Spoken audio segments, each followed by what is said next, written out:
সুপ্রিয় শিক্ষার্থী বন্ধুরা, আসসালামু আলাইকুম। আশা করি সবাই ভালো আছো। তোমরা যারা 2026 সালে এসএসসি পরীক্ষা দেবা তাদের কিন্তু ইতিমধ্যেই ইংরেজি প্রথম পত্র এবং দ্বিতীয় পত্রের সিলেবাস জাতীয় শিক্ষাক্রম ও পাঠ্যপুস্তক বোর্ড থেকে কিন্তু দিয়ে দেওয়া হয়েছে। তো আজকে আমি তোমাদের দেখাতে চাচ্ছি যে ইংরেজি দ্বিতীয় পত্রের জন্য তোমাকে কি কি পড়তে হবে। যেই তথ্যটা পাবলিশ করা হয়েছে, যে সিলেবাসটা দেওয়া হয়েছে, সেই সিলেবাসের সাথে এই যে যারা 25 সালে পরীক্ষা দেবে তাদের সিলেবাসের কিন্তু একদমই মিল নেই। তোমরা যে পরীক্ষা দেবা 2026 সালে, তোমাদের ইংরেজি গ্রামার অংশ থেকে কী কী বিষয় পড়তে হবে, কী কী আইটেম পড়তে হবে, চলো এক নজরে দেখা যাক। তোমাদের গ্রামার অংশ থেকে 60 মার্কের অ্যান্সার করতে হবে এবং রাইটিং অংশ থেকে 40 মার্কের অ্যান্সার করতে হবে। এরপর আসো দেখি আমরা তোমাদেরকে গ্রামার অংশ থেকে কী কী আইটেম করতে হবে। শুরুতেই 1 নম্বরে তোমাদের অ্যান্সার করতে হবে গ্যাপ ফিলিং উইথ ক্লু। এখানে থাকবে হচ্ছে 10 নাম্বার। এরকম বক্সের ভিতর 10টা ক্লু তোমাকে দেওয়া থাকবে এবং 10টা গ্যাপ দেওয়া থাকবে। ওই বক্স থেকে ক্লুগুলো নিয়ে তোমাকে গ্যাপটা পূরণ করতে হবে। 2 নম্বরে থাকবে হচ্ছে টেবিল। একটা টেবিল দেওয়া থাকবে 2 নম্বরে, তোমাকে টেবিলটা ম্যাচিং করতে হবে, অর্থাৎ মিল করতে হবে। এখানে হচ্ছে 5 নাম্বার। 3 নম্বরে থাকবে right form of verb. 3 number item থাকবে রাইট ফর্ম অফ ভার্ব। এখানে থাকবে হচ্ছে 10 নাম্বার। 4 নম্বরে থাকবে চেঞ্জিং সেন্টেন্স অর্থাৎ বাক্য পরিবর্তন করা। এখানে 10 নাম্বার। 10টি সেন্টেন্স দেওয়া থাকবে। এই 10টা সেন্টেন্সকে তোমাকে একটা সেন্টেন্স থেকে আরেকটা সেন্টেন্সে চেঞ্জ করতে হবে।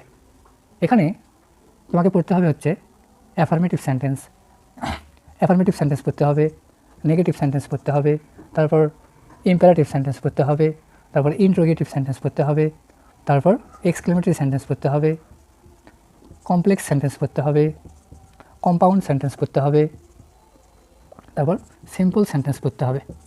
এই যে affirmative, negative, imperative, interrogative, exclamatory, simple, complex, compound, এই কয়টা পড়লেই তোমার জন্য যথেষ্ট। কিন্তু ভয়েস পড়া লাগবে না। ভয়েস 25 সালে তারা পরীক্ষা দেবে তাদের জন্য আছে। ডিগ্রি পড়তে হবে না তোমাদের। যারা 25 সালে পরীক্ষা দেবে তাদের কিন্তু ডিগ্রি আছে, তোমাদের ডিগ্রি পড়তে হবে না। এখান থেকে 10টা থাকবে, তোমাকে 10টা আনসার করতে হবে।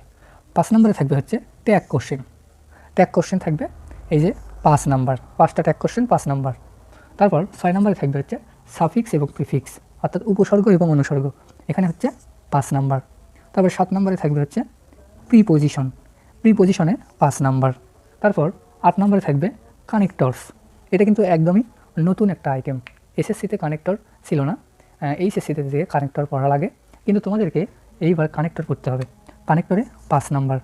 9 নম্বরে থাকবে হচ্ছে পাঞ্চুয়েশন অ্যান্ড ক্যাপিটালাইজেশন অর্থাৎ জ্যোতিচিহ্নের ব্যবহার, কোথায় ফুল স্টপ বসবে, কোথায় তোমার দাঁড়িয়ে ফুল স্টপ, কোথায় কমা, এইগুলো বসাতে হবে, কোথায় বড় হাতের অক্ষর বসবে।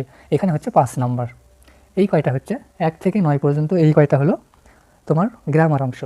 রাইটিংয়ে 3টা জিনিস থাকবে, 10 নাম্বার, 11 নম্বর আইটেম এবং 12 নম্বর আইটেম। 10 নম্বরে থাকবে প্যারাগ্রাফ, এখানে 10 নাম্বার। 11 নম্বরে ইমেইল, লেটার, অ্যাপ্লিকেশন, এই 3টার ভিতর যে কোনো একটা আসবে, তোমাকে কিন্তু 3টাই করতে হবে, এখানে 10 নাম্বার। তারপর 12 নম্বরে থাকবে কম্পোজিশন, এখানে হচ্ছে 20 নাম্বার। তাহলে কম্পোজিশনে তোমাকে 20 নাম্বারের আনসার করতে হবে। এই হচ্ছে 20, 10-এ 30 আর 10-এ 40। এই হলো তোমার ইংরেজি দ্বিতীয় পত্রের সিলেবাস।